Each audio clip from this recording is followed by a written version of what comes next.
Hello everyone, how are you doing? This is MD Tech here with another quick tutorial. And in today's tutorial, I am going to show you guys how to resolve if you're getting a Windows script host error code, cannot find script file, and then it has a directory path.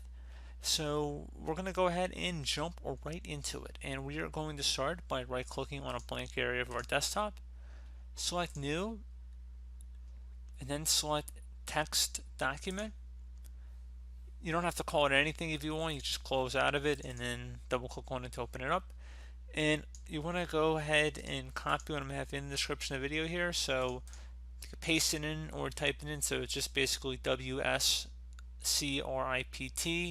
then a period quit. So W script period quit. And now what you want to do is select the File tab over the top left, select Save As type. You want to save as type, you want to click inside the drop down, set all files, and then file name, you want to name this a maintenance.Vbs. So again, maintenance.Vbs. Save it to desktop and select save. Now you want to close out of here. And now we are going to delete the text document from our desktop. We don't need it anymore. Open up the start menu, type in File Explorer. Best match should come back with File Explorer. Go ahead and left click on that. Select this PC on the left side. Double click on your local disk where Windows is installed. Double click on the Windows folder. And then finally locate system32. Double click on that. If for some reason you were unable to locate this, you want to just go select the View tab and then make sure Hidden Items is checkmarked if for some reason you didn't see it in here. So again, this PC, go underneath your local disk, Windows, and then System32. Now you see we have our maintenance file that we created over on our desktop, this script file.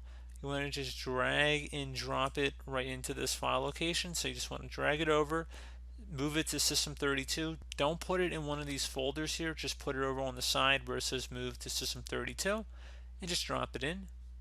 Select continue. And now that you've done that, close out of here, open up the start menu, type in CMD.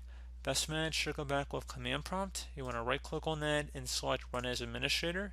If you receive a user account control prompt, select yes. Now into this elevated command line window, you want to type in SFC followed by a space /scan now. Scan now should all be one word attached to that / out front. Hit enter on your keyboard to begin running the system file checker scan, and we're going to be right back.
Okay, so once this is done, you just want to close out of here with just restarting your computer, and that should hopefully be about it, guys. So as always, thank you guys for watching this brief tutorial. Do hope that I was able to help you out, and I do look forward to catching you all in the next tutorial. Goodbye.